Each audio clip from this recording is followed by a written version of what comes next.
Hello everyone, you are on the channel. It's funny to tears, and today we're diving into the chaotic, hilarious, and sometimes slightly smoky world of cooking disasters. We've all been there, right? You're following a recipe, feeling like a culinary genius, and then, boom, suddenly your kitchen looks like a science experiment gone wrong. Well, I've had my fair share of those moments, and I thought it's high time we shared a good laugh about them, so picture this. Last Tuesday, I decided to impress my family with a fancy, multi-layered lasagna. I'd seen a video online where everything was effortless and beautiful. The chef was gliding around the kitchen, ingredients were perfectly prepped, and the final dish looked like it belonged in a food magazine. I thought, I can do that. Famous last words. My journey started at the grocery store. The recipe called for fresh basil. Simple enough. But apparently, the universe had other plans. I went to 3 different stores, and it was as if basil had been declared a rare, exotic plant. I finally found a sad, wilted bunch hiding behind some kale. It looked like it had been through a rough week, but I was determined. Basil in hand, I headed home feeling triumphant. That was my first mistake. Overconfidence. Back in the kitchen, I laid out all my ingredients. Ricotta cheese, mozzarella, parmesan, ground beef, tomatoes. It was an Italian feast waiting to happen. The first step was making the meat sauce. I started browning the beef, and that's when my cat, Mittens, decided to join the culinary adventure. She jumped onto the counter, curious about the sizzling sounds. In my attempt to gently shoo her away, I knocked over the entire container of Italian seasoning. The air filled with a fragrant cloud of oregano, thyme, and whatever else is in that mix. My kitchen smelled more like a potpourri factory than a place for cooking. I sneezed for a solid minute. After cleaning up the herb explosion, I continued. The sauce was simmering and it was time to cook the lasagna noodles. The box said, no boil noodles. Perfect, I thought. Saves me a step. I layered the sauce, the very herby meat, the cheese mixture, and the no-boil noodles. I repeated the layers, creating what I believed was a masterpiece. I topped it with a final generous layer of mozzarella and slid it into the preheated oven. I felt so accomplished. I even did a little victory dance. While the lasagna was baking, I decided to whip up some garlic bread. How hard could that be?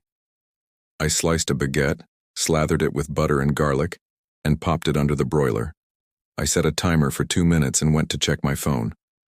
I got lost in a rabbit hole of funny cat videos. Ironic, I know. Suddenly, a smell jolted me back to reality. Not the pleasant aroma of garlic bread, but the acrid smell of smoke. I sprinted to the oven. My beautiful garlic bread was now a collection of charcoal briquettes, black, smoking, and utterly inedible. The smoke alarm started screaming, adding a lovely soundtrack to my culinary meltdown.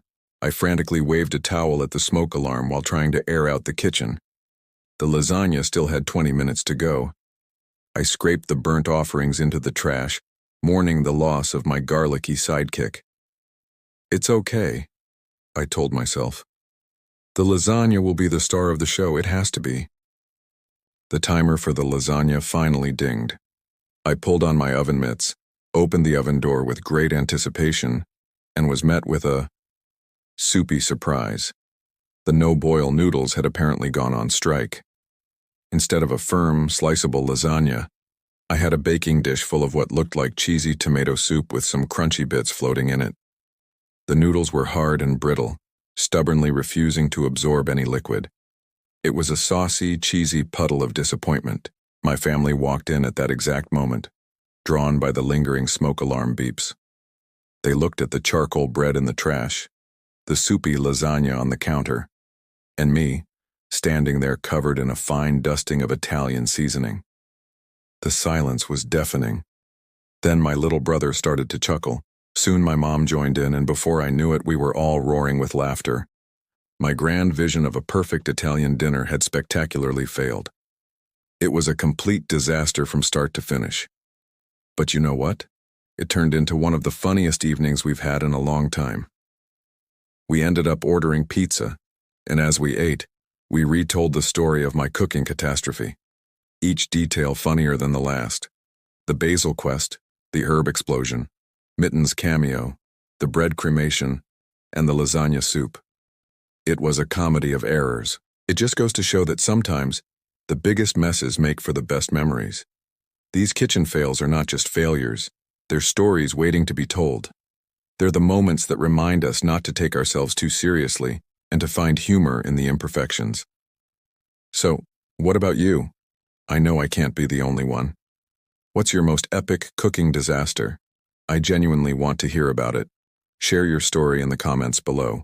Let's create a collection of the most hilarious kitchen calamities ever. Let's prove that sometimes a disaster can be funny to tears.